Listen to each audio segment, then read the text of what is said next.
હળવદમાં શિક્ષણ વ્યવસ્થાની પોલ ખુલી, હજારો વિદ્યાર્થીઓ પાઠ્યપુસ્તકો વિના અભ્યાસ કરવા મજબૂર।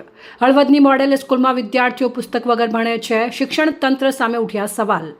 મોડેલ સ્કૂલની ચોંકાવનારી હકીકત, ધોરણ 6 થી 8માં છેલ્લા 10 વર્ષથી શિક્ષકોનો અભાવ।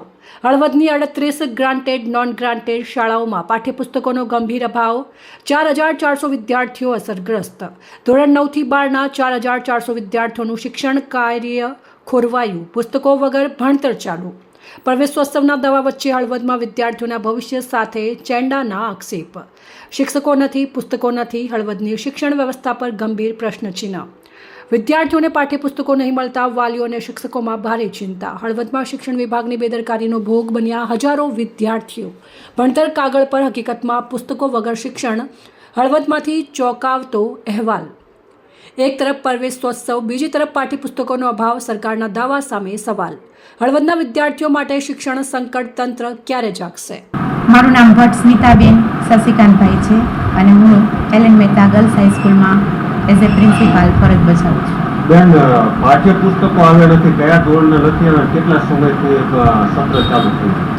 સત્ર 8 તારીખથી 8મી જૂનથી ચાલુ થયું છે, નવું શૈક્ષણિક સત્ર, અને પાઠ્યપુસ્તકો 9 થી 12 અમારે અહીંયા ચાલે છે, હજી નથી આવેલા છે। તો બેન, પાઠ્યપુસ્તક નથી આવ્યા, હાલ અત્યારે કઈ રીતના અભ્યાસ જે છે એ વિદ્યાર્થીઓને કરાવવામાં આવે? ઓનલાઈન ટેક્સ્ટ બુક મૂકેલી જ છે અને ઓનલાઈન ટેક્સ્ટ બુક દ્વારા અમે અભ્યાસ કરાવીએ છીએ। 9 થી 12 કેટલા વિદ્યાર્થીઓ? 425 જેવા એડમિશન થયા છે અમારે।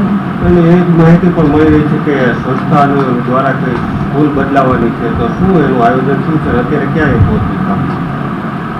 અમારા ટ્રસ્ટીશ્રીઓ આના માટે ખૂબ જ દોડધામ કરી રહ્યા છે અને બહુ નજીકના 1-2 દિવસની અંદર અથવા તો આ 2-3 દિવસની અંદર જ નવી શાળામાં અમે શૈક્ષણિક કાર્ય પુનઃ શરૂ કરી દેવાના છીએ। કયા કયા ધોરણના પાઠ્યપુસ્તકો? 9 થી 12ના સાહેબ, અમારે અહીંયા 9 થી 12 જ ચાલે છે।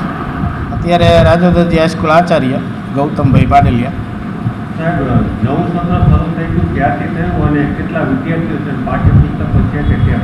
આ વર્ષે સત્ર 8 તારીખથી શરૂ થયું અને પાઠ્યપુસ્તક આમ તો વહેલા આવી જાય છે, પણ આ વખતે હજુ આવ્યા નથી, એટલે હવે આ વીકમાં આવવા જોઈએ, મારો અંદાજ એવો છે। પાઠ્યપુસ્તકો નથી આવવાને લઈને અત્યારે શું તકલીફો પડે છે? ખાસ કરીને તાલુકામાં સંખ્યા કેટલી હશે? 9 થી 12 9 થી 12માં અંદાજિત 2000ની આસપાસ સંખ્યા હશે અને પાઠ્યપુસ્તકમાં એવું છે કે પાઠ્યપુસ્તક ન હોય તો અભ્યાસક્રમ જે ચલાવવાનો હોય શિક્ષકોને એ થોડી તકલીફ ઊભી થાય છે, પણ ઓનલાઈન આ લોકો ઈ બુક કરીને મૂકે છે, ઈ ટેક્સ્ટ બુક। એટલે અમારા અત્યારે મોટાભાગની સ્કૂલોમાં સ્માર્ટ બોર્ડ આપ્યા છે, જેમાં આપણે ઓનલાઈન વિદ્યાર્થીને પુસ્તક ખોલી અને બતાવી શકીએ। વ્યક્તિગત વિદ્યાર્થી પાસે પુસ્તક ન હોય કે જે ઘરે કામ કરાવવાનું હોય એ ન થઈ શકે। શાળામાં ક્લાસમાં જે કરાવવાનું હોય શિક્ષકને એ મોટાભાગે ત્યાં કરાવી શકે, પણ ટેક્સ્ટ બુકની આમ તો જરૂરિયાત તરત જ હોય।